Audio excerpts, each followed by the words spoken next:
A different world and only being a politician for a short period of time. How am I doing? Am I doing okay? I'm president. Hey, I'm president. Can you believe it, right?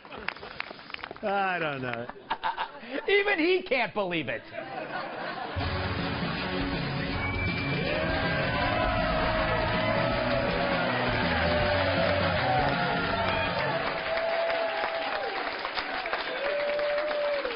All right. Obamacare? More like Obama cured. On Thursday, the House passed a bill that unravels the Affordable Care Act. Make no mistake about it. Make no mistake. Make no mistake about it. Make no mistake. And I think most importantly, yes, premiums will be coming down. Yes, deductibles will be coming down. But very importantly, it's a great plan. A great plan. Now, was it wrong to celebrate a bill that only passed in the House? Not if you're Schoolhouse Rock. I think they might want to call up Schoolhouse Rock on YouTube. And I was channeling Schoolhouse Rock today as well. Maybe wait on the Rose Garden and maybe explain to people a little Schoolhouse Rock. We got to get through this, as we know, from Schoolhouse Rock. They got to finish this part first. Now, where I came from, Schoolhouse Rock was crack.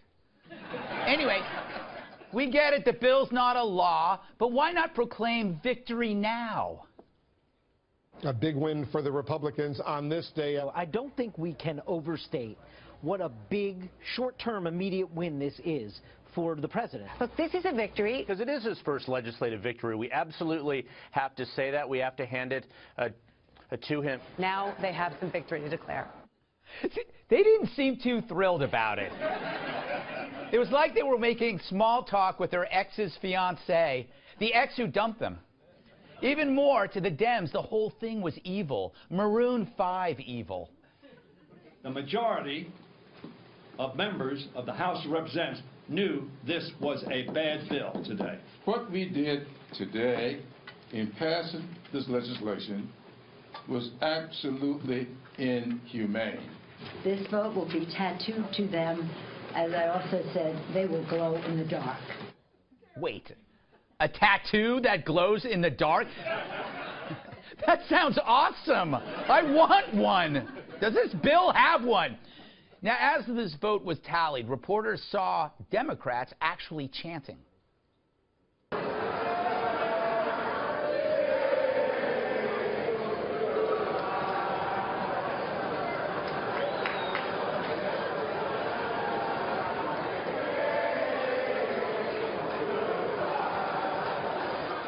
So now we know two things House Democrats are bad at: keeping the majority and chanting. They're like wasted monks. So does this bill help or hurt? I don't know. I haven't read it, but neither has anyone else. At least I'm being honest. Nobody reads bills because nobody reads anything. I just got a few pages accompanying my latest drug prescription, and it lists all the side effects. It's pretty important. Did I read it? No. And I had time. It explains my twitch. But that's why they make bills so damn large, so nobody reads it. Given the chance, the government would publish a 10,000-page report on how to fart. And it would still fail. If 1,000 years ago government was asked to invent the spoon, it would look like this. Government programs are the cafeteria mystery meat. You know it's there, but you pray you never have to use it. Look at Obamacare. Everyone knew it was bad at the start, but so what? Let's do it anyway. You know that prank when you freeze a fish and then you duct tape it to the underside of the driver's seat of your friend's car so it doesn't start stinking until days later and you're already gone? That's kind of what Obamacare was. It stinks, and Obama's already gone. Probably beating up elderly men on a boat. So my solution for health care, we got to simplify this crap. Insurance should cover the big stuff, and then we pay for the rest.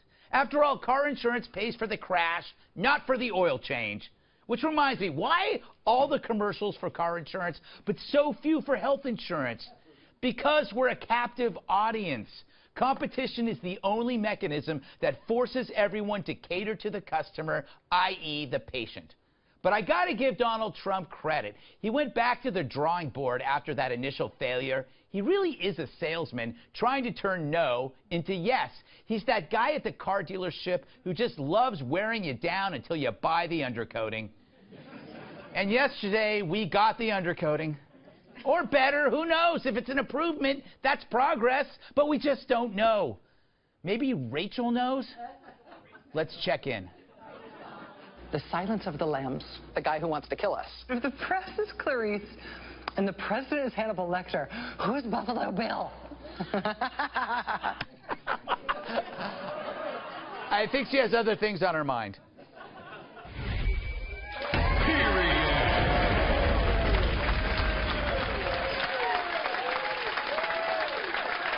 Yes, clap away. All right. Let's welcome tonight's guest. She's so sharp, she's banned on all commercial flights. Rasmussen Report's political analyst, Amy Holmes. And he's oh, I've never seen that before. He's bright and funny like an electrocuted clown. Comedian Andrew Schulz.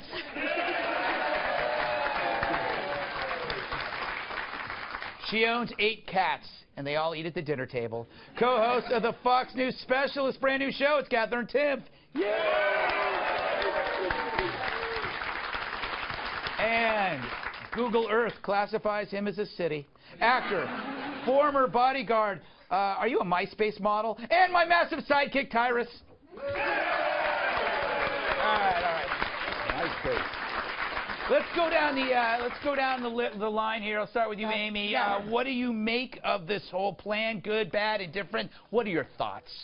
Like you, I haven't read the bill, but you have to pass it before you know what's in it. Right, that's true. But I do think it was a win and a victory, as these journalists were saying on CNN and other networks. I think Republicans needed it. After the budget bill, which even Rush Limbaugh said, why vote Republican if you get a Democratic budget? True. You had the Obamacare fiasco in March. So I like them going out into the Rose Garden, and of course I love Donald Trump, expressing surprise at his presidency. Yeah, that makes him, he's so honest. It's like, I can't believe I'm president. It's like Fabio with the butter.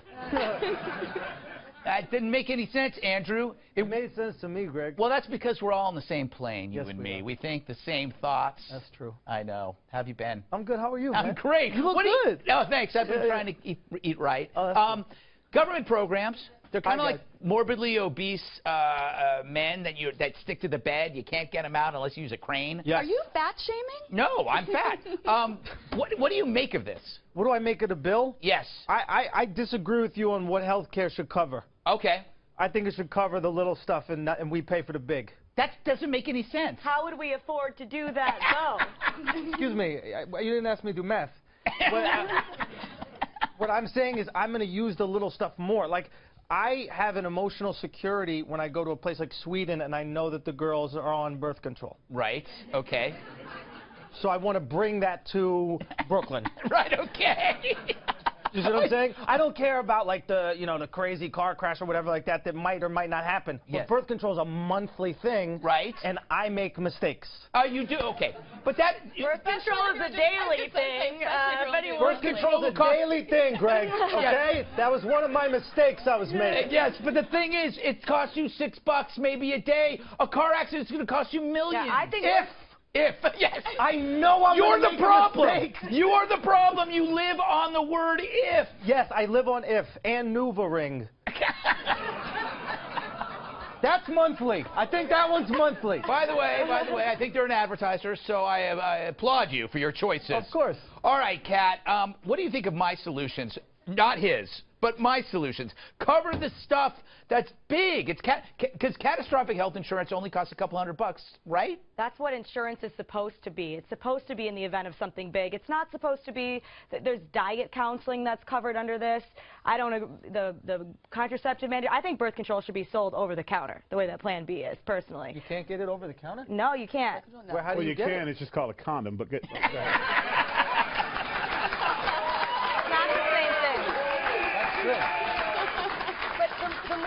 insurance companies, getting them involved inflates prices. So Yeah. this plan just gets insurance companies more involved. Right. I wouldn't be surprised if it inflates prices, and then that's going to be a bummer. Yeah. So I know everyone's celebrating, but for some reason, I just am not that excited. Well, you know what? That's you and not Tyrus. Tyrus, are you excited? No, but here's the thing. I do like what you did there with the whole, little things, big things, and you talked about car insurance. Yeah. I think our health care should be like car insurance. I should be able to look, maybe I just want, in case something big happens, I just have that insurance. Or maybe I want to cover a couple little things, or go through my little list and pick what I want. Do I want full coverage, partial coverage, or oops coverage, or whatever I'm saying? You know what I mean? Coverage. I'll pick, That's Andrew's. I do have oops. I got a new girlfriend, and she's creepy, and I'm scared to sleep at night coverage. You know what I'm saying? Like, there's little things you can pay for.